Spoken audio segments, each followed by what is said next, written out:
وبلغنا رسوله النبي الأمين المكين المتين الكريم ونحن على ذلك ما قال من الشاهدين والشاكرين والحمد لله رب العالمين۔ بزرگوں دوستو، بارگاہ رسالت مآب میں حصول برکت کے لیے درود پاک پڑھ لیجیے۔ اللہم صلی وسلم علی سیدنا محمد بارک وسلم صلاۃ و سلام علیک یا رسول اللہ وعلی آلک و اصحابک اجمعین۔ بزرگوں دوستو، آج عید الاضحیٰ کا دوسرا دن ہے۔ اللہ تعالیٰ کا احسان ہے کہ اللہ پاک نے ہم سب کو اتنی زندگی دی، اتنی مہلت دی کہ ایسے بابرکت دنوں میں ہم سب اللہ کے گھر میں نماز جمعہ ادا کرنے کے لیے جمع ہیں۔ اللہ پاک آج کے دن کی برکت سے ہم سب کی نماز کو قبول فرما لے اور ہماری ہر ایک بندگی کو قبول فرما لے۔ کیونکہ عید الاضحیٰ کا آج دوسرا دن ہے، اس لیے میں نے اپنی تقریر کا عنوان قربانی کے ہی سلسلے میں چند باتیں عرض کرنے کو بنایا ہے۔ انشاءاللہ العزیز اس ضمن میں کچھ باتیں عرض کرتا ہوں۔ اس سے پہلے آپ سے گزارش کرتا ہوں کہ ایک مرتبہ بارگاہ رسالت مآب میں درود پاک پڑھ لیجیے۔ اللہم صلی وسلم علی سیدنا محمد بارک وسلم صلاۃ و سلام علیک یا رسول اللہ صلاۃ و سلام علیک یا حبیب اللہ صلی اللہ تعالی علیہ وسلم۔ بزرگوں دوستو، ہمارے اور آپ کے ذہن میں ایک بات ہونی چاہیے، وہ یہ کہ اسلام سے پہلے بھی قربانیاں ہوتی تھیں۔ نبی کریم صلی اللہ علیہ وسلم کی آمد سے پہلے بھی جانوروں کو قربان کیا جاتا تھا، لیکن وہ قربانی کیسی ہوتی تھی اور آج کی قربانی کیسی ہوتی ہے، اگر یہ دونوں بات ہمارے ذہن میں آ جائے تو فرق ہو جائے گا، بات سمجھ میں آ جائے گی کہ وہ قربانی کیسی تھی اور یہ قربانی کیسی ہے۔ ہم جب قربانی کرتے ہیں تو حکم کیا ہے کہ جب تم قربانی کرو تو چھری چلاتے وقت اور اس سے پہلے بسم اللہ اللہ اکبر بسم اللہ اللہ اکبر بسم اللہ اللہ اکبر کہو۔ اور حکم یہ بھی ہے کہ آس پاس میں جو لوگ جانور کو پکڑتے ہیں یا کھڑے ہوتے ہیں ان کے لیے بھی یہ حکم ہے کہ جیسے ہی قربانی کیا جائے وہ سب بھی اللہ کی تکبیر بیان کریں، یعنی وہ بھی کہیں بسم اللہ اللہ اکبر بسم اللہ اللہ اکبر بسم اللہ اللہ اکبر۔ اب آپ سمجھ گئے کہ ہم مسلمان جب قربانی کرتے ہیں تو ہم جانور کی قربانی سے پہلے اور قربانی کے وقت بسم اللہ اللہ اکبر پڑھتے ہیں، اور جو لوگ وہاں موجود ہوتے ہیں سبھی پڑھتے ہیں۔ لیکن نبی کریم صلی اللہ علیہ وسلم کی بعثت سے پہلے جو قربانیاں ہوتی تھیں اس میں یہ لفظ نہیں پڑھا جاتا تھا، بلکہ وہ کیا کرتے تھے کہ 360 بت جو خانہ کعبہ کے اندر تھے یا اس کے باہر بھی جو لوگ الگ الگ خداؤں کو مانتے تھے وہ ان کے ناموں سے قربانیاں کرتے تھے۔ وہ اللہ کے نام پر قربانی نہیں کرتے تھے، بلکہ وہ بتوں کے نام پر قربانیاں پیش کرتے تھے۔ وہ بتوں کا نام لیتے تھے اور کہتے تھے کہ بھئی ان کے لیے میں نے قربانی پیش کی ہے۔ آپ کو فرق سمجھ میں آ گیا ہوگا کہ بعثت سے قبل جو قربانی ہے وہ غیر اللہ کے لیے تھی، اور نبی کریم صلی اللہ علیہ وسلم کی بعثت کے بعد جو قربانی ہے وہ اللہ کے لیے ہے۔ تو فرق ایک دم صاف ہو گیا کہ قربانی اس دور میں بھی ہوتی تھی اور قربانی اس دور میں بھی ہوتی ہے۔ فرق اتنا ہے کہ اس دور میں بتوں کے نام سے ہوتی تھی اور اس دور میں مسلمان اللہ کے نام سے قربانی پیش کرتا ہے۔ یہ ایک واضح فرق ہے جو ہر مسلمان کے ذہن میں ہونا چاہیے۔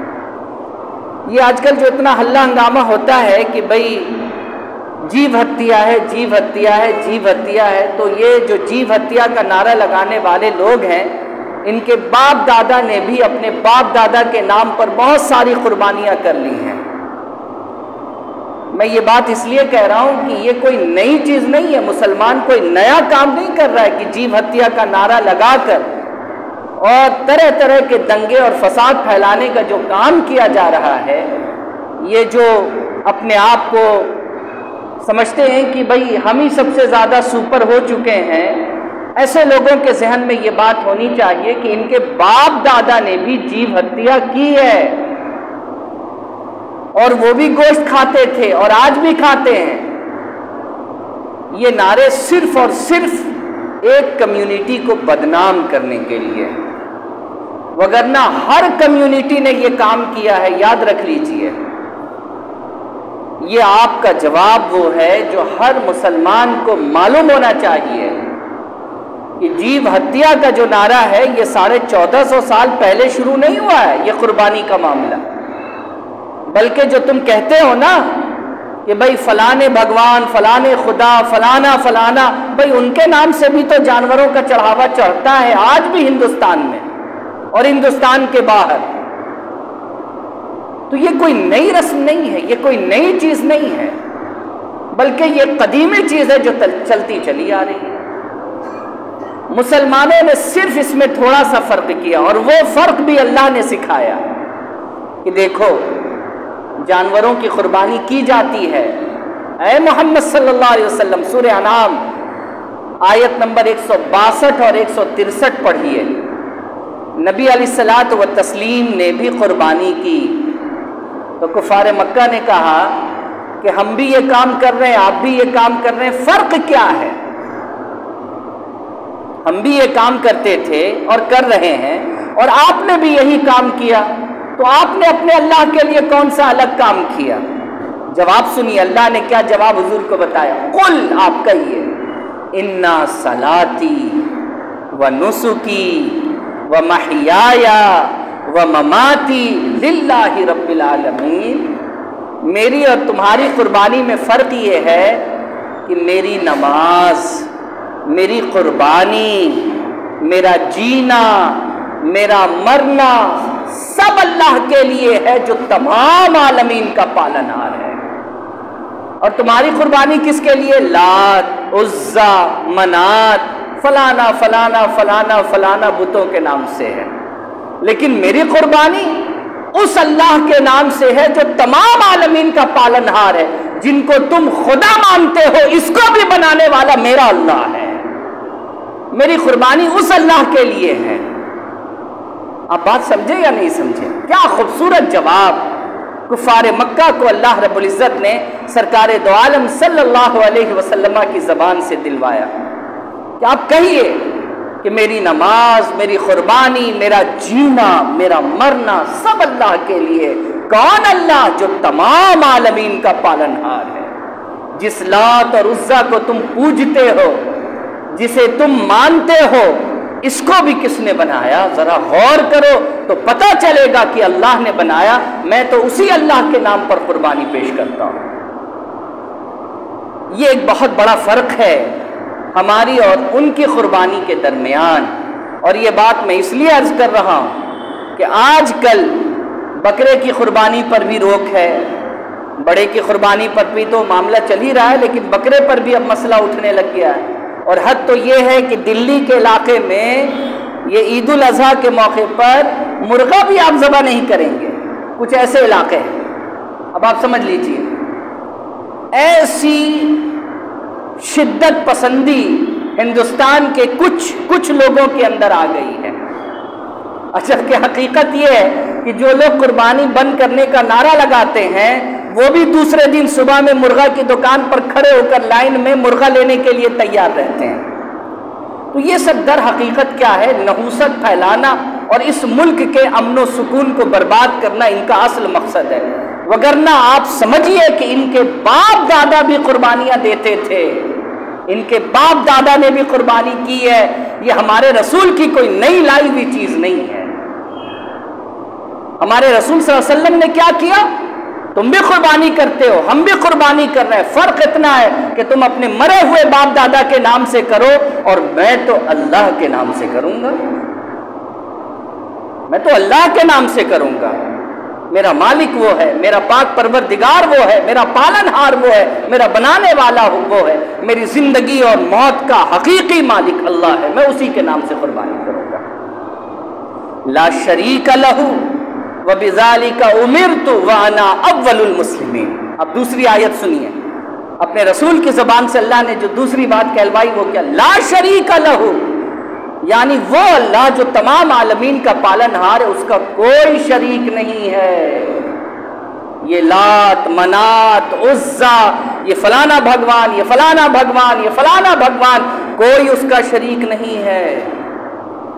وَبِذَلِكَ أُمِرْتُ، اور مجھے اس کام کے لیے اللہ نے حکم دیا ہے، مجھے اس کام کے لیے اللہ نے حکم دیا ہے کہ میں اس کے نام سے قربانی پیش کروں۔ وَأَنَا أَوَّلُ الْمُسْلِمِينَ، تو اس حکم پر سب سے پہلے جو سر جھکانے والا ہوں وہ میں، یعنی جناب محمد رسول اللہ صلی اللہ علیہ وسلم۔ اللہ کے رسول نے یہ بات بھی واضح کر دی کہ یہ جو قربانی کرنے کا جو حکم ہے وہ اللہ نے مجھے دیا ہے، اور اس حکم پر سب سے پہلا عمل کرنے والا اگر کوئی ہے تو وہ جناب محمد رسول اللہ صلی اللہ علیہ وسلم خود ہیں۔ اب آپ بات سمجھ گئے؟ یہ ایک بہت بڑا فرق، جو بہت سادہ سا فرق ہے، جو ہر مسلمان کے ذہن میں ہونا چاہیے، اور یہ آج کے پرفتن ماحول میں سب سے بہتر اور سب سے اچھا جواب ہے۔ خیر، اس کے بعد میں اب آپ کو دوسری بات کی طرف لاتا ہوں۔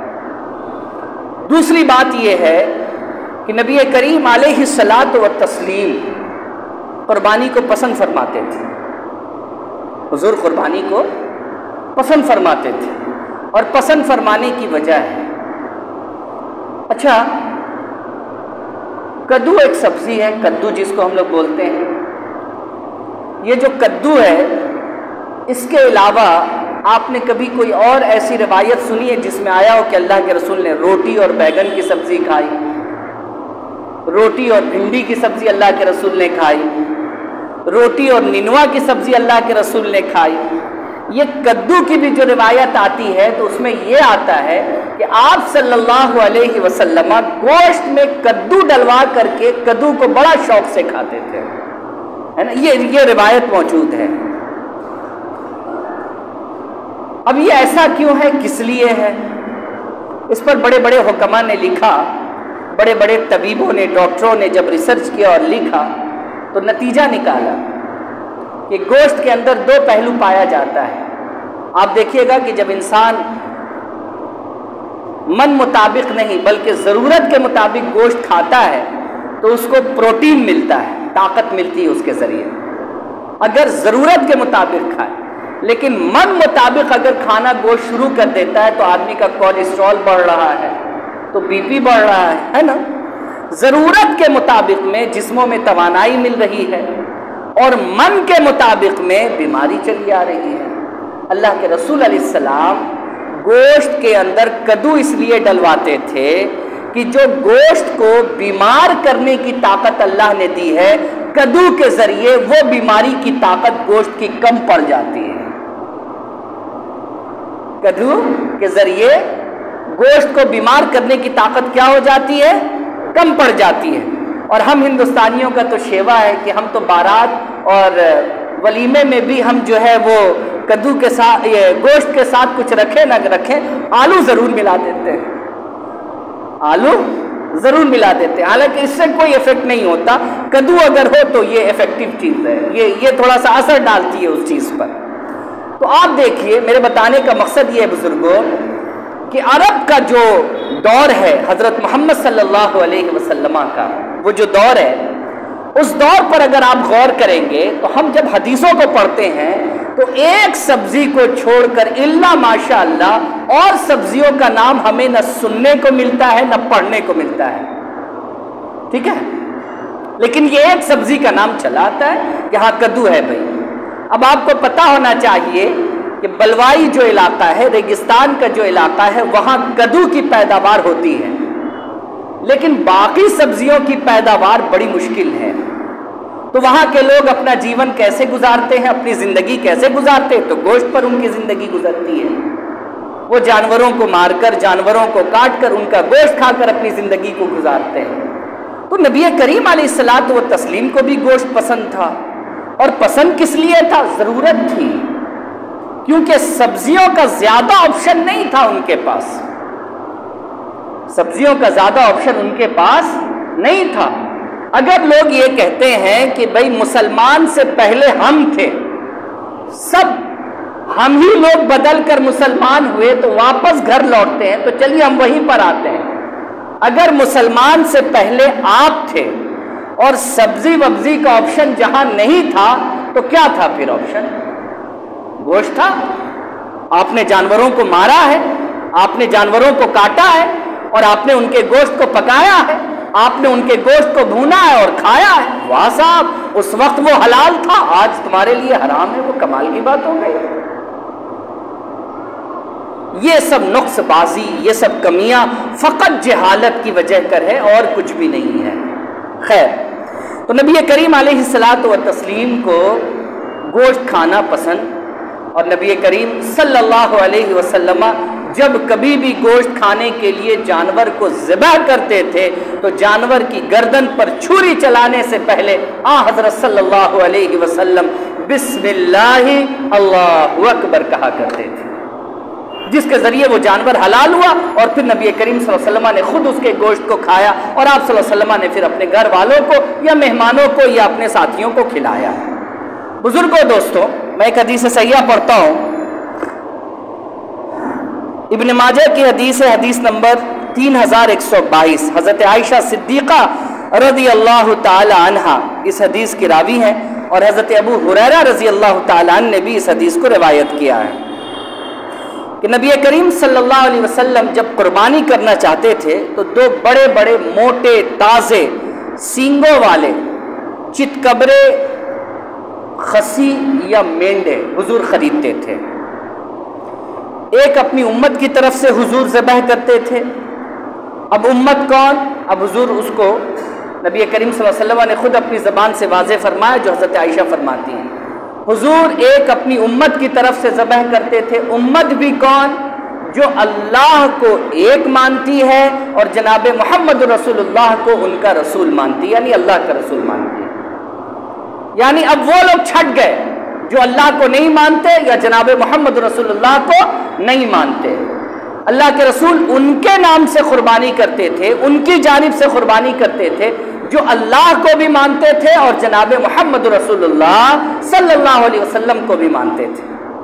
تو اس حدیث میں یہ بات واضح ہو گئی کہ اللہ کے رسول نے اس امت کے نام سے کیا۔ یاد رکھیے کہ نبی کریم صلی اللہ علیہ وسلم نے جب اعلان نبوت فرمایا تو اس کے بعد سے لے کر قیامت تک جس کمیونٹی، جس مذہب، جس دھرم میں لوگ پیدا ہو جائیں وہ سب جناب محمد رسول اللہ کی امت ہے۔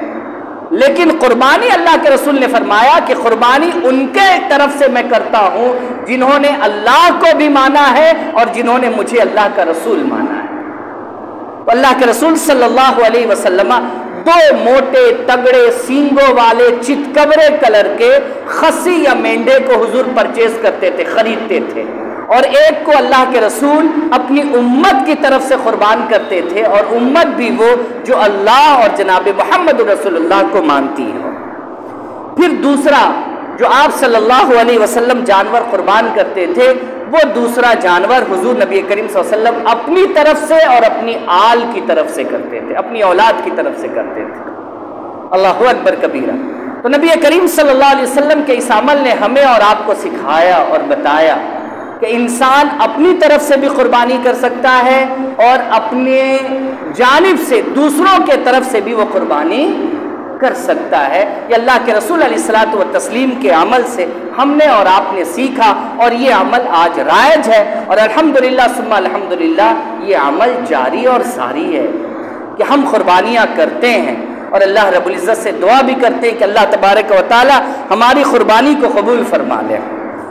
ایک بڑی مشہور حدیث مبارکہ ہے کہ حضرت عائشہ صدیقہ اس حدیث کی راوی آپ فرماتی ہیں کہ اللہ کے رسول علیہ السلام نے ارشاد فرمایا، حدیث نمبر 3126 سنن ابن ماجہ، اللہ کے رسول فرماتے ہیں کہ قربانی کے دن آدم کا بیٹا کوئی بھی کام کر لے مگر اللہ کے ہاں سب سے زیادہ پسندیدہ جو کام ہے وہ خون بہانے کا ہے، یعنی جانور کی قربانی کا ہے۔ یہ اللہ کو سب سے زیادہ یہ کام پسند ہے، اور وہی جانور جس کی وہ قربانی کرتا ہے قیامت کے دن اپنے سینگوں، کھروں اور بالوں سمیت آئے گا، اور نیکی کے پلڑے میں رکھا جائے گا قربانی کے جانور کو، خون زمین پر گرنے سے پہلے اللہ کے ہاں قبولیت کا مقام حاصل کر لیتا ہے، اس لیے خوش دلی کے ساتھ اللہ کے راہ میں قربانی پیش کیا کرو۔ کیا حدیث پاک ہے؟ اب آپ سمجھیے کہ اللہ کے رسول علیہ الصلوۃ والتسلیم نے کیا فرمایا کہ قربانی کے دن یہ جو ہمارے یہاں ہے نا بھائی 10، 11، 12 اور 13 کے عصر تک بھی لوگ جاتے ہیں، تکبیر تشریق کو لوگ شامل کرتے ہیں بعض، لیکن ہمارے یہاں کیا ہے 10، 11 اور 12۔ لیکن ہمارے درمیان کے کچھ لوگ ہیں جو 13 کے عصر تک قربانی کرتے ہیں، وہ کہتے ہیں کہ تکبیر تشریق وہاں تک پڑھی جاتی ہے تو وہاں تک قربانی ہونی چاہیے۔ خیر ان جھگڑوں میں آپ نہ پڑیے، یہ مولوی صاحب لوگوں کا جھگڑا ہے، آپ بس اتنا جانیے 10، 11، 12 3 دن آپ کو قربانی کرنی ہے، باقی آپ کو اس جھگڑے میں نہیں پڑنا ہے۔ اللہ کے رسول علیہ الصلوۃ والتسلیم نے فرمایا کہ یہ جو 3 دن ہے 10، 11، 12، اس 3 دن میں آدم کے بیٹے کا سب سے زیادہ کوئی عمل اگر اللہ کو پسند ہے تو وہ قربانی کرنا ہے۔ تم قربانی کیا کرو۔ اس کا فائدہ کیا ہے؟ اس کا فائدہ یہ ہے کہ اللہ تعالیٰ جانور کو اس کے بال کے سمیت، خال کے سمیت، کھروں کے سمیت اللہ رب العزت اسے لائے گا حساب اور کتاب والے دن، اور نیکی کے پلڑے میں اسے رکھا جائے گا تاکہ تمہاری نیکی کا پلڑا بھاری ہو جائے، تمہاری نیکی کا پلڑا بھاری ہو جائے، وہ تمہارے نیکی کے پلڑے میں رکھا جائے گا۔ پھر آقا کریم علیہ الصلوۃ والتسلیم فرماتے ہیں کہ خون کا قطرہ زمین پر گرتا ہے اور رب ذوالجلال تمہاری قربانی کو قبول کر لیتا ہے۔ یعنی کتنی تیزی کے ساتھ جب آپ چھری چلاتے ہیں تو فوارے کے ساتھ خون باہر نکلتا اور زمین پر پہنچتا ہے نا، کتنی اسپیڈلی۔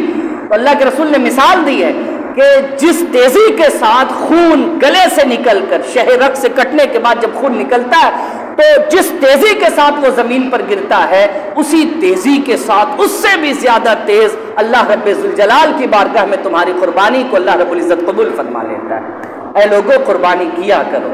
اللہ کے رسول علیہ السلام کی ایک اور حدیث ابن ماجہ میں ہی ہے، اللہ کے رسول علیہ السلام فرماتے ہیں کہ جس آدمی کے پاس قربانی کرنے کی صلاحیت ہے اگر وہ قربانی نہیں کرتا ہے تو اسے کوئی حق نہیں پہنچتا کہ وہ میری عیدگاہ تک نماز عید ادا کرنے کے لیے آئے۔ کتنا سخت جملہ ہے، ذرا سمجھیے گا۔ بھائی میرے پاس 10,000 روپیہ ہے، ٹھیک ہے ہم ایک بکرا نہیں خرید سکتے لیکن ہم 3,000 کا حصہ ضرور لے سکتے ہے نا، 3,000 کا حصہ ہم ضرور لے سکتے، لیکن صاحب ہم تو اس ڈر سے نہیں نکال رہے کہ 10 میں سے 3 گھٹا دیں گے تو 7 بچے گا، ہم تو یہ سوچ رہے ہیں۔ اللہ کے رسول السلام نے فرمایا اگر تمہارے پاس استطاعت ہے تم کر سکتے ہو، اس کے باوجود اگر تم نہیں کرتے تو تمہیں حق نہیں پہنچتا کہ میری عیدگاہ میں تم آؤ عید کی نماز پڑھنے کے لیے۔ اس کے ذریعے اللہ کے رسول نے کیا بتایا آپ کو، کیا سکھایا آپ کو کہ لوگوں یہ حدیث بتا رہی ہے کہ عید قربانی کے دن سب سے زیادہ اللہ کس عمل کو پسند کر رہا ہے؟ قربانی کو، اس کے بعد تمہاری نماز آتی ہے۔ سب سے پہلے اللہ کس چیز کو پسند کر رہا ہے؟ قربانی کو، اس کے بعد نماز آ رہی ہے عید قربان کے دن۔ اس لیے اللہ کے رسول نے فرمایا اگر استطاعت ہے اور تم قربانی نہیں کرتے ہو تو تمہیں حق نہیں پہنچتا کہ تم عیدگاہ تک آؤ نماز عید ادا کرنے کے لیے۔ اللہ رب العزت ہم سب لوگوں کو توفیق عطا فرمائے کہ ہم قربانیاں کریں، اور جتنا ویرودھ ہو اتنا زیادہ کیجیے۔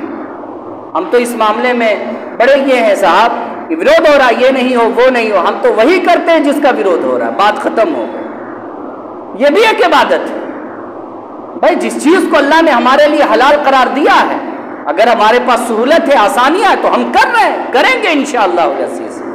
ہم کیوں اس نشان اور معاملات کو باقی رکھنے کے لیے کوشش نہ کریں، ہم کریں گے۔ حدیث پاک میں ابن ماجہ میں یہ روایت موجود ہے کہ ایک سال اونٹنی کی کرائسس ہو گئی، اونٹنی کم پڑ گئی، اونٹنی کی کرائسس ہو گئی، اللہ کے رسول علیہ السلام نے اس سال گائے کی قربانی پیش کروائی ہے، حدیث پاک سے ثابت ہے اللہ کے رسول نے قربانی کی ہے۔ اونٹ اور گائے کی قربانی میں فرق یہ ہے کہ اونٹ میں 10 حصہ نکلتا ہے، گائے میں 7 حصہ نکلتا ہے۔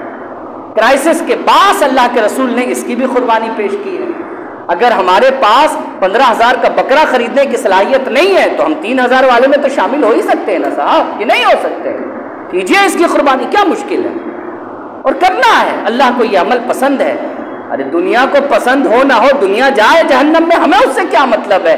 ہمیں تو اپنے رب کو راضی کرنا ہے، کیونکہ رسول نے بتایا اِنَّ صَلَاتِي وَنُسُكِي وَمَحْيَايَ وَمَمَاتِي لِلَّهِ رَبِّ الْعَالَمِينَ، میرا جینا، میرا مرنا، میری نماز، میری قربانی سب کس کے لیے؟ اللہ کے لیے۔ ارے تم روٹھتے ہو، روٹھا کرو، میرا رب نہ روٹھے، یہی میرا عمل ہونا چاہیے۔ اللہ تعالیٰ ہم سب لوگوں کو نیک عمل کرنے کی توفیق عطا فرمائے، آمین بجائے سید المرسلین، وآخر دعوانا ان الحمد للہ رب العالمین۔ السلام علیکم۔